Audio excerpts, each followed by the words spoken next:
2 മാസം മുമ്പ് നിലമ്പൂർ പോയി ഒരു പ്രസംഗത്തിന് പോയതാണ്. അവിടെ തേക്കിൻ്റെ മ്യൂസിയം ഉണ്ട്.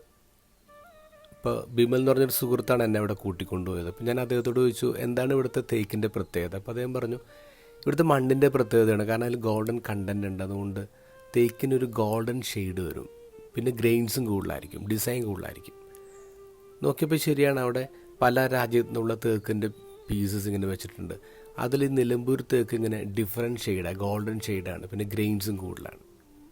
ഇന്നത്തെ ഗോസ്പലിൽ നല്ല മണ്ണും മനുഷ്യരും ഉള്ള ഒരു ഇടവകയാണ്, ഒരു സ്ഥലമാണ് നമ്മൾ കാണുക, ഗനേസറത്ത് എന്ന് പറഞ്ഞിട്ട്.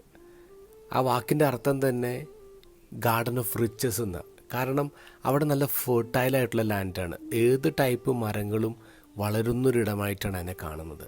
അവിടുത്തെ മണ്ണിന് മാത്രമല്ല പ്രത്യേകത, അവിടുത്തെ മനുഷ്യർക്കും പ്രത്യേകതയുണ്ടെന്ന് ഇന്നത്തെ ഗോസ്പൽ വായിക്കുമ്പോൾ മനസ്സിലാകും. കാരണം ഈശോ വന്ന് ഇറങ്ങിയപ്പോൾ തന്നെ അവർ ഈശോയെ തിരിച്ചറിഞ്ഞിട്ട് അവർ ഓടി നടന്ന് എല്ലാ രോഗികളെയും കട്ടിലോട് കൂടി കൊണ്ടുവന്ന് ഈശോയുടെ മുമ്പിൽ വെക്കുക. എന്നിട്ട് അവരുടെ ഡിമാൻഡ് എത്ര ചെറുതാന്ന് നോക്കി.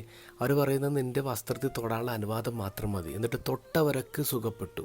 അത്രമേൽ വിശ്വാസമുള്ള മനുഷ്യരാണ് ആ നാട്ടിലുണ്ടായിരുന്നത്. ഇതിൻ്റെ കോൺട്രാസ്റ്റ് നമ്മൾ അറിയണമെങ്കിൽ ഈ ഗോസ്പൽ മാർക്കോസിൻ്റെ സുവിശേഷം 6-ാം അധ്യായത്തിലാണ്. മാർക്കോസിൻ്റെ സുവിശേഷം 5-ാം അധ്യായത്തിൽ തുടക്കത്തിൽ നമ്മൾ വായിക്കുന്നു, ഗെരേസനർ എന്ന് പറഞ്ഞ വേറൊരു നാട്ടിൽ ഈശോ പോകുന്നുണ്ട്. അവിടെ ഒരു പിശാചുബാധനെ ഈശോ സുഖപ്പെടുത്തി കഴിഞ്ഞപ്പോഴേക്കും ആൾക്കാർ പറഞ്ഞ് മതി, നീ ഇവിടുന്ന് പൊക്കോന്ന് പറഞ്ഞ് ഈശോനെ ഇവിടുന്ന് ഇറക്കി വിടാണ്.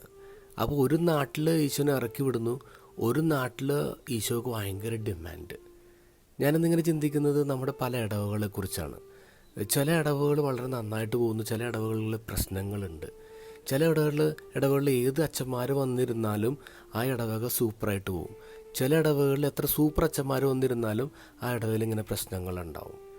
നമ്മൾ ചിന്തിക്കേണ്ടത് തൽക്കാലത്തേക്ക് വന്ന് മാത്രം പോകുന്ന അച്ഛന്മാരാണോ ഒരിടവകയുടെ ഗ്രോത്ത് നിശ്ചയിക്കുന്നത്, അല്ലെങ്കിൽ എന്നും നിലനിൽക്കുന്ന അവിടുത്തെ മണ്ണ് മനുഷ്യരാണോ?